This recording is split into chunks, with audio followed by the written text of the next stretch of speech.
My fellow space travelers, we were born too soon to enjoy intergalactic flight, but not too late to explore Starfield. With my personal highest anticipated game of all time mere days away, it's time we take a deep dive into everything you need to know before playing Starfield. Whether you're planning to fight in zero gravity, relax on some random beach somewhere in the galaxy, or just uncover the secrets of the cosmos, I hope you're ready for the ultimate Starfield preview. But if you're looking to blast off into Starfield's uncharted worlds, you're going to need the hardware to back it up. So what better way to start your brand new adventure than with a brand new Ryzen 7000 series CPU. Every purchase of select Ryzen processors of the new gen also come with a free copy of Starfield on top. Also, big thanks of course to AMD for sponsoring this video. But AMD and Starfield officially partnered up to bring you the ultimate gaming bundle. So whenever you buy select Ryzen processors, including the Ryzen 9 7950X3D and the 7900X3D, you also get a copy of the game to get fully ready for launch day.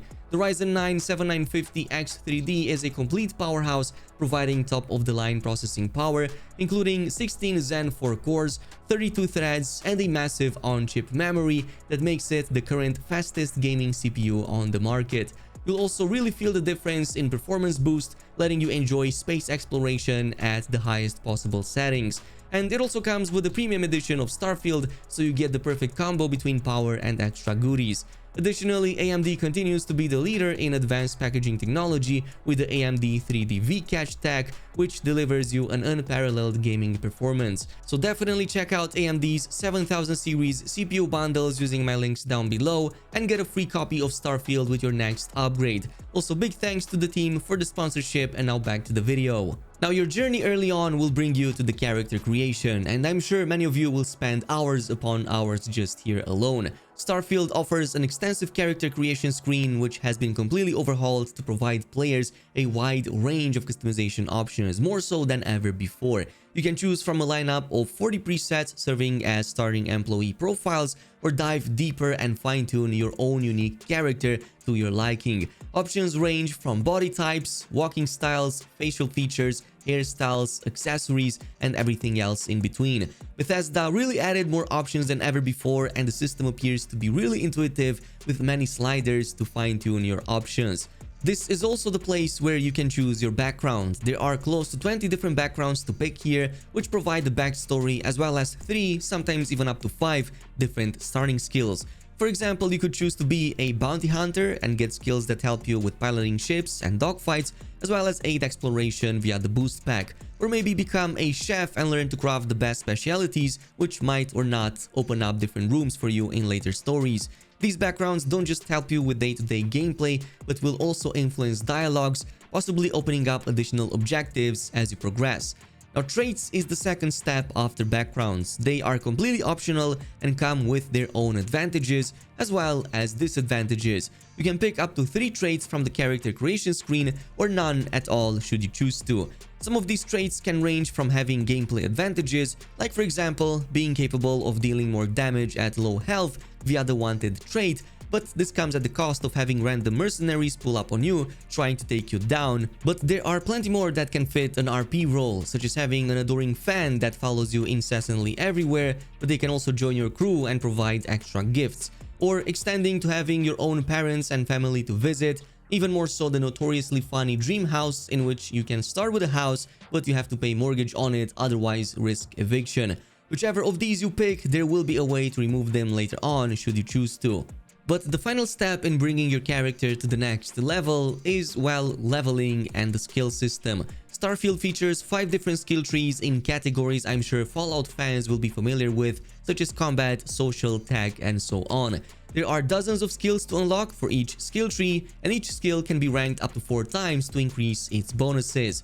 Now, each time you level up, you gain a skill point, which you can use to either unlock a new skill or rank some of the existing ones. To rank up a skill, you will also need to complete challenges associated with them.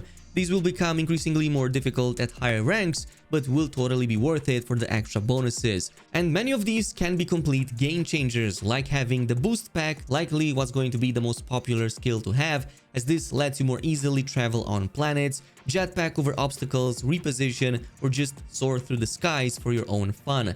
But there are more that can let you mind control aliens, for example, and even turn them into allies. There are massive boost perks to melee critical strikes and plenty more. Even stealth assassin gameplay is obviously possible in a Bethesda game like this. Now, exploration will play a pivotal role in Starfield's gameplay, with close to 100 different star systems and over 1,000 celestial bodies to uncover. You will find everything from verdant planets, thriving colonies, all the way to icy desolate moons with expansive vistas waiting to be discovered, and many more on top. Planets will feature different gravities, so no two places are completely the same. Many of them are even packed with content, massive cities bustling with life, characters to meet, and stories to uncover. When discovering a planet, you can choose to land on one of its known locations, such as a city or a major landmark, or choose to descend upon any random spot on it and make up your own adventure. Planets are a mix of procedurally generated environments coupled with handcrafted content, such as random events, alien encounters, enemy outposts, and many more. So even if two players visit the same place, they might have different stories to tell. Now, Bethesda also mentioned they took great inspiration from real planetary data to create believable environments based on a planet's distance from the sun. Players familiar with games like No Man's Sky, which I'm sure many of you are, might feel a familiar vibe, as much of our starting minutes on a planet will involve making environmental scans, collecting resources, and finding new waypoints, even set up colonies or looking for specific encounters. But early on, Alpha Centauri will be one of the nearest accessible solar systems. Within this system lies New Atlantis, the capital of the United Colonies. This is one of the many factions we can interact and potentially align with as we progress in the main narrative. New Atlantis is by far the largest city ever created in a Bethesda game, with boundless towering buildings, large crowds going by their daily lives, and more quests than ever before. There are many small stories happening here all at the same time that the player can choose to fully partake in. This is also where you'll step in the shoes of a new recruit joining the ranks of Constellation, one of the key factions within the game's universe. This diverse group is on an unending quest for answers about humanity's very own origin and the mysteries of the cosmos, making them probably the last true explorers of the galaxy. Now, Constellation also serves as an important narrative role, as your journey is closely tied to a mysterious ancient artifact that appears to be the key to unlocking these answers. As you progress through the story, you will interact with these characters, form friendships, and even recruit them in your own crew. However, this isn't the only city to discover, even within the United Colonies. Mars is fully explorable and features another major city, the city of Cydonia. This is one of the largest mining facilities to this day, and the player will travel here as part of one of its missions from Constellation. But of course, you might want to linger for longer for other reasons. Then we have the Free Star Collective, an independent coalition of star systems with Aquila City at its center.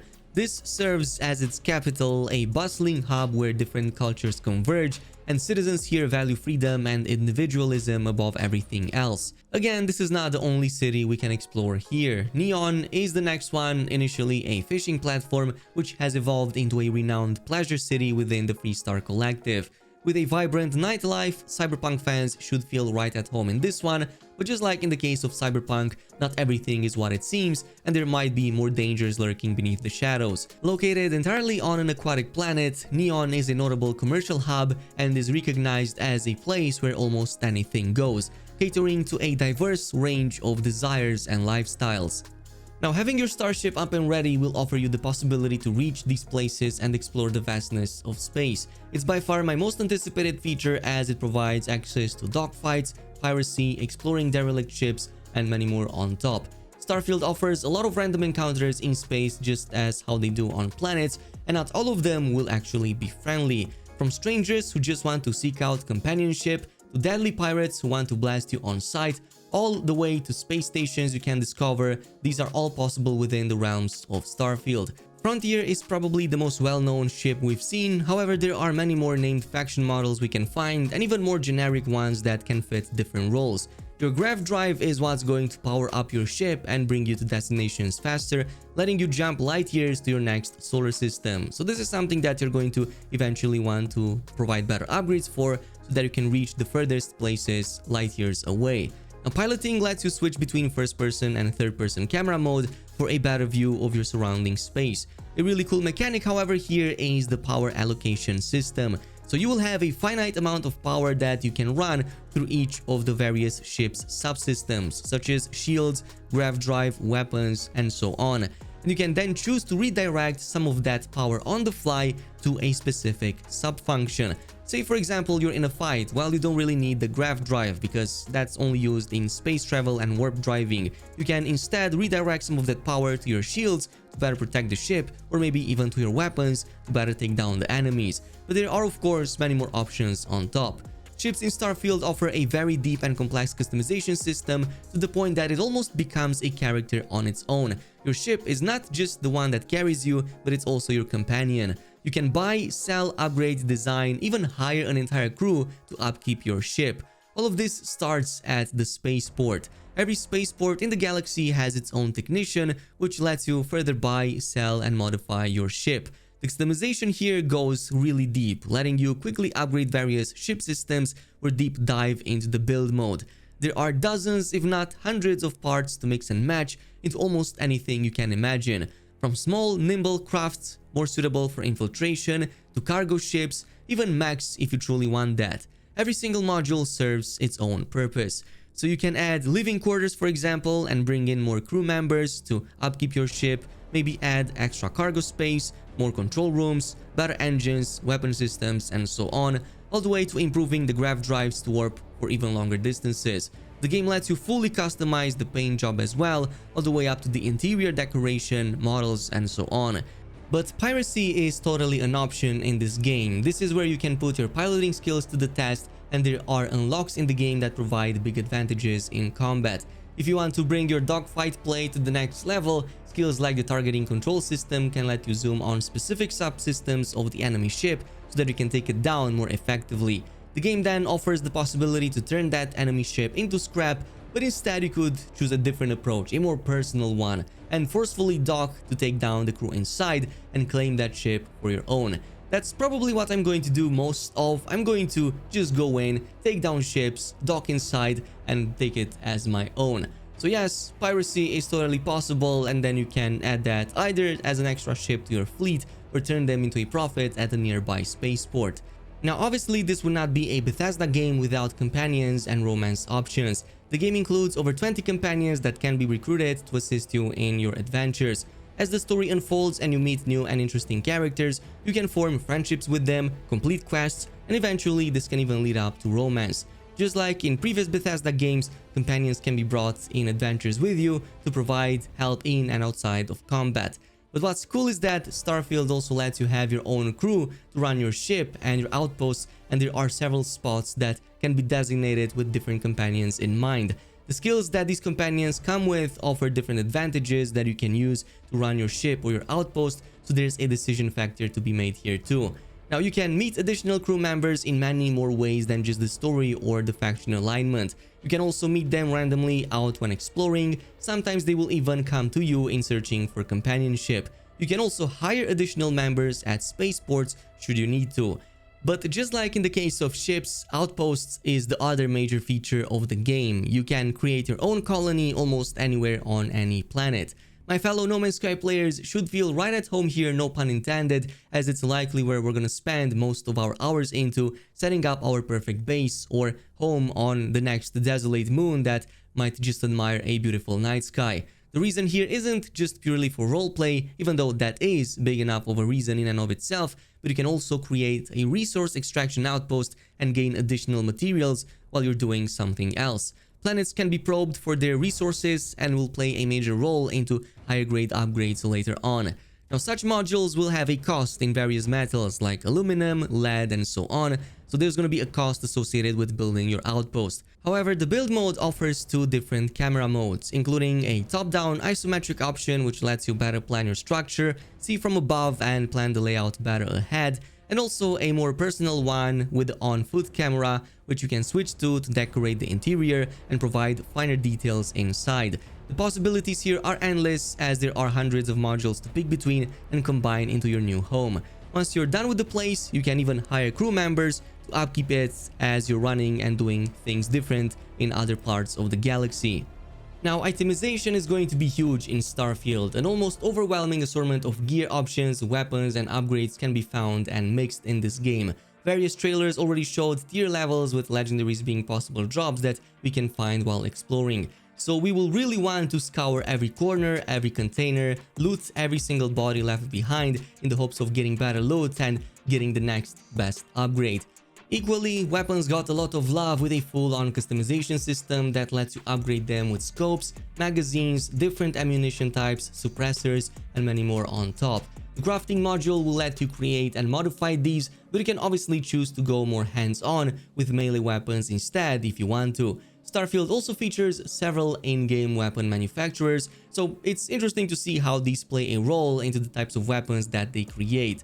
But by far the coolest aspect about weapons is how they take into account gravity. Planets have different levels of gravity, so let's say you fight somebody in 0G. Well, using a ballistic weapon here would start pushing you back and might make things a bit too messy. However, an energy weapon will offer more stability from the significantly lower recoil. Bethesda also talked about mag weapons, these high-powered electromagnetic guns that feature a laser system that can dish out some serious damage against everything. But we've seen many more other options on top with even more devastating capabilities, so the possibilities are almost endless.